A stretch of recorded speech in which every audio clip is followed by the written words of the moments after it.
Hello, my fellow investors, and welcome back to another stock analysis video. Today, guys, we're going to take a look at the company Hershey because something recently just happened. And by recently, I mean just by a few days ago, I believe Monday, actually, since you guys are seeing this, it is now Wednesday. But something happened with Hershey that it is completely unprecedented. And I'm honestly kind of torn. I'm kind of disappointed by it. We'll talk about that more in just one second. But I do want to take a look at, of course, that news as well as the stock fundamentals behind the company to see if maybe we want to do something with this because it's very, very weird. This thing that has been going on with Hershey.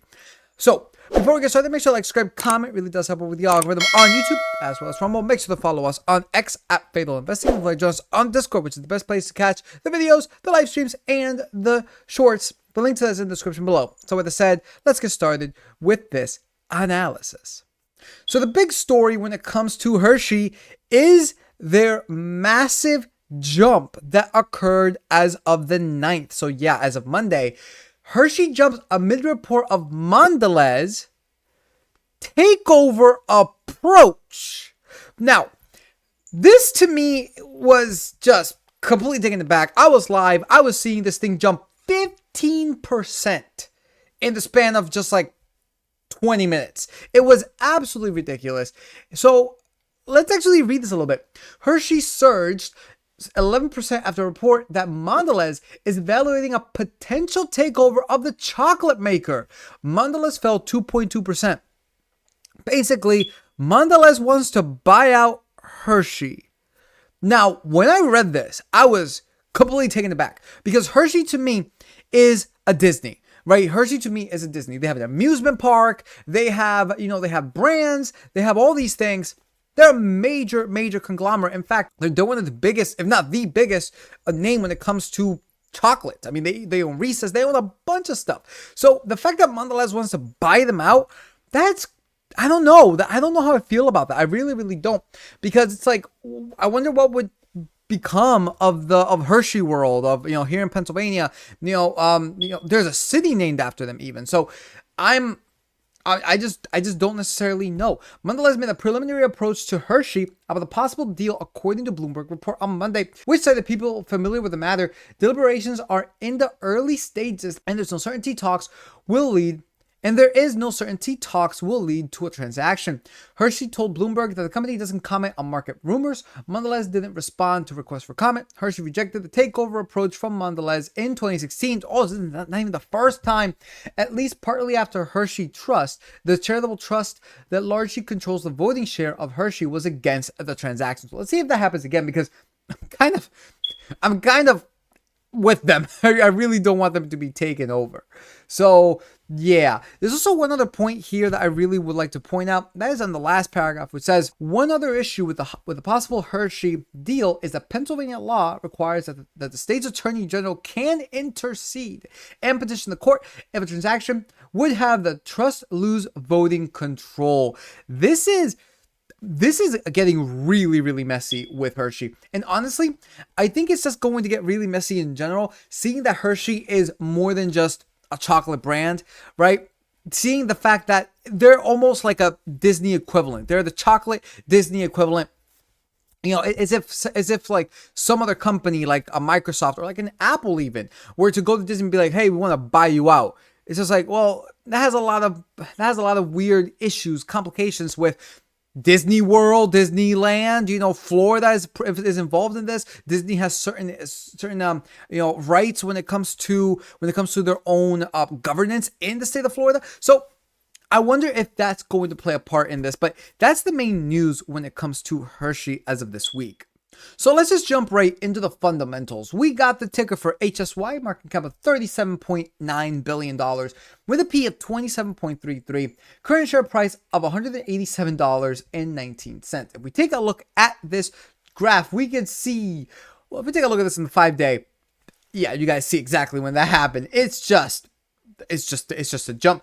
We went from 175 to 187, basically. Actually, even higher. I believe the peak here was 200. Yes, it did hit 200. So we were near this 52-week range once again when it came to this. Now, so far it has fallen from around 200 to now, as you guys saw, of $187.15. But still, that is a very, very massive jump. And if you guys had bought a lot of shares here and sold it around here, you all made bank. Really, really did make bank. On the 1 year, let's actually go to the 1 year. Hershey's barely up 0.5%. Year to date, which we're almost on that year to date mark, we are up 0.4%. Looking back over here, we can see that they do pay out a dividend of $5.48 per year, which is a yield of 2.83%, a payout ratio of almost 61%, a 5-year CAGR of 12.88 with a dividend growth of 15 consecutive years. Ex-dividend date passed as of November 18th. Payout date will be in 5 days, since you guys are seeing this on the 16th of December. And they do pay their dividends quarterly. If we take a look back over here, we can see that based off the current shares outstanding, they pay out $1.11 billion in dividends every single year, which if we take their 10-year average free cash flow, subtract this number, they're left with $213 million. And as of the last year's free cash flow, it is $545.1 million. These payout ratios are a little bit high. You guys can see on the last year's free cash flow is 67.07%, and the 10-year average free cash flow, it is almost 84%.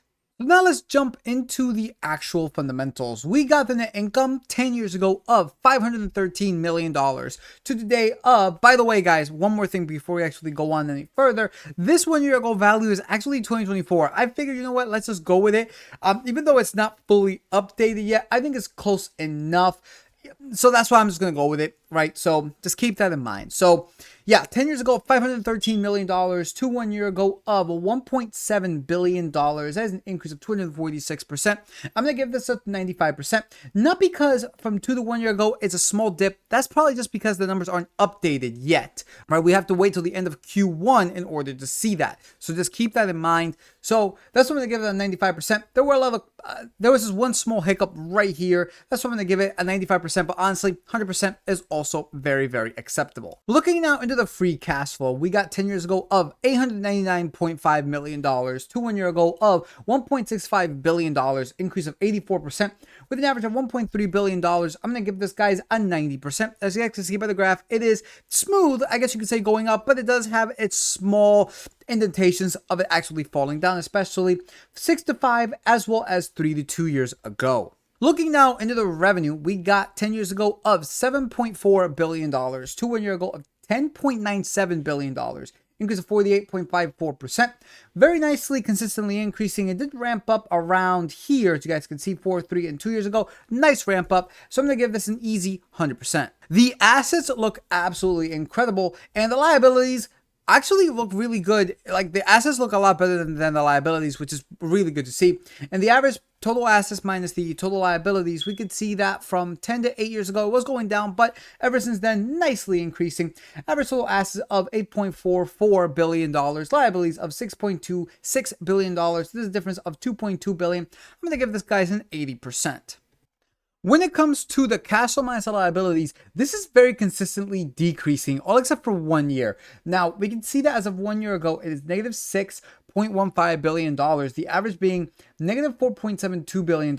I gave this a 20%, but honestly, even a 5%, I could see it as well. So I'm actually going to change my grade to now 5%. Now, taking a look at the shares outstanding, this looks absolutely beautiful. And on top of the fact that they are consistently buying back shares, you guys can see that their share counts in the hundreds of millions of shares, which 10 years ago, it was 221 million shares to today of 202.3 million shares. This is a massive buyback of a little bit less than 8.5%.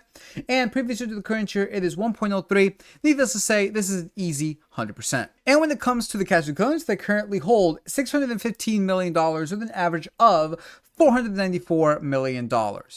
Looking at the overall grades, we can see that this is an 85% for me. The biggest issue would definitely be the decrease in cash flow minus the liabilities. It is in the gutter. But aside from that, guys, everything is looking very, very solid.